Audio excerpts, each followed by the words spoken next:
Hello students and dear parents. आज का हमारा जो वीडियो है ये रिपीटर्स के लिए है। बहुत इफेक्टिव और यूजफुल उन लोगों के लिए साबित होगा।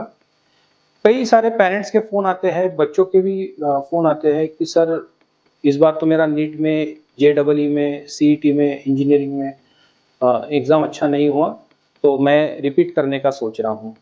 तो अलग अलग सबसे बात करना, उनको समझाना, तो इससे अच्छा हमने सोचा कि चलिए इस पे एक वीडियो ही बना देते हैं। मेरे हिसाब से एज अ काउंसलर पिछले 10 सालों का जो मेरा एक्सपीरियंस है, किसने रिपीट करना चाहिए और किसने नहीं करना चाहिए, ये इस वीडियो के माध्यम से आप लोगों तक मैं बात पहुंचा रहा हूं। देखिए, जो बच्चा 5 से 10% के रेंज में या हाइक एक्सपेक्ट कर रहा है, उसने 100% रिपीट करना चाहिए। मैं एक एग्जांपल देके आपको समझा देता हूं। किसी बच्चे के अगर 550 मार्क्स आए हैं नीट में और उसे प्राइवेट कॉलेज मिल रहा है, बट वो गवर्नमेंट कॉलेज का एक्सपेक्टेशन कर रहा है, 550 वाले बच्चे ने डेफिनेटली रिपीट करना चाहिए। क्योंकि आप 60-70 नंबर तो डेफिनेटली इंप्रूव कर सकते हो और उसके थ्रू आपको नेक्स्ट ईयर गवर्नमेंट कॉलेज मिल सकता है। मैं हमेशा से ऐसे बच्चों को एक ही बात बोलता हूँ कि 1 साल जाएगा कोई बात नहीं, बात की जिंदगी उससे बड़ी है। तो ये 1 साल अगर जाता भी है तो कुछ प्रॉब्लम नहीं है, बट आप अपने गोल को, एम को अचीव कर सकते हो। बट दूसरी तरफ अगर कोई बच्चा 150, 200, 250, 300 नंबर ला रहा है और वो बच्चा रिपीट करने की बात करता है, तो मेरा 10 साल का एक्सपीरियंस ये कहता है 95% केसेस में वो बच्चा आगे नहीं बढ़ पाता है, उसका 1 साल खराब होता है, वेस्ट होता है।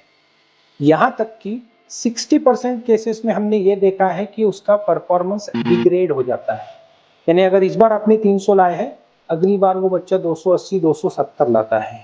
दूसरी बात, अगर आपने 300 से 400 ला भी लिए, बहुत ज्यादा आपके परफॉर्मेंस पे या फिर आपके एडमिशन प्रोसेस में उसका इम्पैक्ट नहीं होता है। क्योंकि हर साल का अगर आप ट्रेंड देखोगे तो करीब 1.5-2 लाख बच्चे बढ़ के ही एग्जाम में बैठते हैं। तो अगर आप 50, 60, 100 नंबर ज्यादा ला भी लेते हो तो ओवरऑल आपके रैंक पे या फिर एडमिशन के ऊपर में कुछ इम्पैक्ट नहीं होगा। क्योंकि 400 भी लाके आपकी वास्तु स्थिति वही रहने वाली है जो 300 पे थी। ना आपको प्राइवेट कॉलेज मिलने वाला है, ना आपको गवर्नमेंट कॉलेज मिलने वाला है। तो ऐसे बच्चों के लिए मैं हमेशा से एक बात बोलता हूँ कि जब आप अपना गोल सेट करते हो, उसी समय आपने आपका plan A and plan B ये बना के रखना चाहिए। अगर प्लान बी रेडी रहेगा तो आप रिजल्ट आने के बाद में डिप्रेशन में नहीं जाओगे, आप कंफ्यूजन स्टेज में नहीं रहोगे, आपके ऊपर किसी भी तरीके का कोई प्रेशर नहीं रहेगा, आप डायलेमा में नहीं रहोगे। Because if plan A doesn't work, you have a plan B. But problem यही आती है कि हम कभी प्लान बी के बारे में सोचते ही नहीं। तो आपको आपका प्लान बी रेडी रखना चाहिए।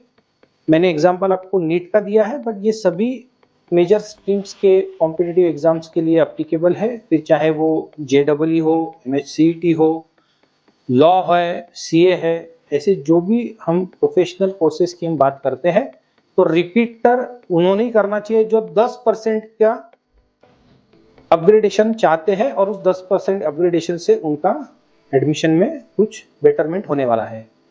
अदरवाइज हमने तो यही देखा है कि लोग डिग्रेड हो जाते हैं या फिर थोड़ा बहुत पॉजिटिव होते भी है next year, they don't get success ratio. अगर आप मुझे पूछोगे तो इज नॉट मोर देन 5%। अगर 100 बच्चे रिपीट करते हैं तो उसमें से केवल 5 बच्चे ऐसे होते हैं जो अपनी मंजिल तक या अपने ड्रीम कॉलेज तक के पहुंच पाते हैं या अपने उस कोर्स तक पहुंच पाते हैं। आई होप ये इन्फॉर्मेशन आपके काम आएगी। हो सकता है आप में से कुछ लोग इस बात को एक्सेप्ट या फिर आपका ओपिनियन अलग हो, तो बिल्कुल हो सकता है। मैंने आपको मेरा एक्सपीरियंस और इन्फॉर्मेशन आपसे शेयर करी है।